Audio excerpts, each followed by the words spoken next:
안경환 법무부 장관 후보자가 조금 전인 오전 11시에 긴급 기자회견을 열고 자신을 둘러싼 논란을 직접 해명했습니다. 몰래 혼인신고 의혹 사실상 인정을 했는데 이어질 청문회에서 자신의 70평생을 평가해달라면서 정면 돌파 의지를 드러냈습니다. 취재기자 연결합니다. 최두희 기자. 네, 서울중앙지검에 나와 있습니다. 네, 안 후보자 조금 전 기자회견을 했는데요. 여기에서 나온 내용들 정리를 먼저 좀 해볼까요? 네, 안경환 후보자는 먼저 자신을 둘러싼 의혹 가운데 3가지 의혹을 직접 자신이 설명하는 것으로 기자회견을 시작했습니다. 다소 긴장된 모습으로 회견장에 들어선 안 후보자는 70년 인생을 돌아볼 때 가장 큰 잘못은 20대 중반 청년 시절에 저질렀던 일이라며 몰래 혼인신고 의혹에 대해 입을 열었습니다. 자신만의 이기심에 눈이 멀어 사랑했던 사람과 그 가족에게 어처구니 없는 잘못을 저질렀다며 몰래 혼인신고 사실을 사실상 인정한 겁니다. 그러면서 오늘까지 그때의 그릇된 행동을 후회하고 반성하며 살았다고 설명했습니다. 안 후보자는 이어 아들 문제에 대해서도 해명했는데요. 이 아들이 학교 행정에 영향력을 행사했다는 의혹에 대해선 징계 절차에 개입하거나 부당한 영향력을 행사한 적은 결코 없다며 적극적으로 반박했습니다.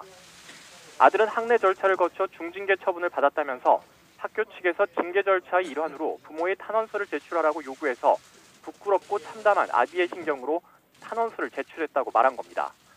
끝으로 안 후보자는 자신이 쓴 책과 글에 대해서도 해명했습니다. 다시 되돌아봐도 부족한 글이지만 여성을 비하할 의도는 없었고 한 사람의 남성으로서 남성의 본질과 욕망을 드러냄으로써 같은 남성들에게 성찰과 반성의 계기를 제공하고자 했다고 밝힌 겁니다.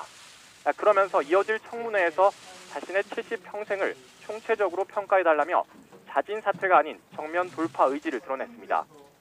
이후 비공개로 안 후보자와 취재진 사이에 질의응답이 지금까지도 진행되고 있는데 이 자리에서 안 후보자는 의혹이 제기된 사안에 대해서는 청와대 민정수석실에 대부분 해명했다고 밝혔습니다.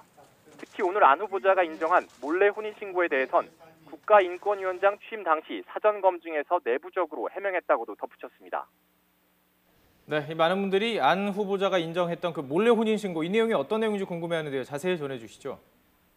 네, 안 후보자는 과거 사귀던 여성의 도장을 위조해 몰래 혼인신고를 했다가 혼인 무효 판결을 받은 것으로 최종 확인됐습니다. 안 후보자는 지난 1975년 12월 5살 연하의 여성 김모 씨와 혼인을 신고했지만 여성의 승낙을 받지 않고 도장을 위조해 혼인신고서를 접수한 것으로 드러났습니다. 이 사실을 뒤늦게 한 김 씨는 이듬해인 1976년 서울가정법원에 혼인 무효 확인 소송을 냈고 법원도 혼인 무효 판결을 내린 사실이 뒤늦게 밝혀진 겁니다.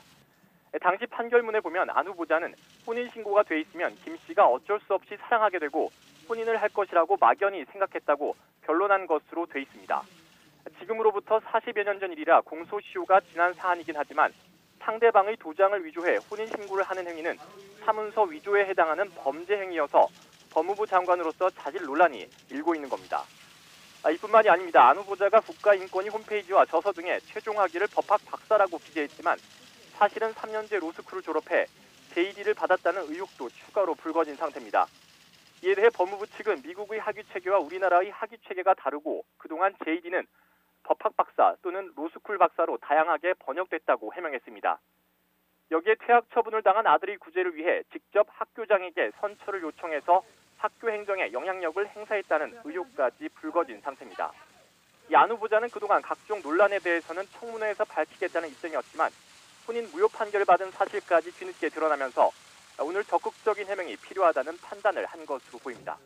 지금까지 서울중앙지검에서 YTN 최두입니다.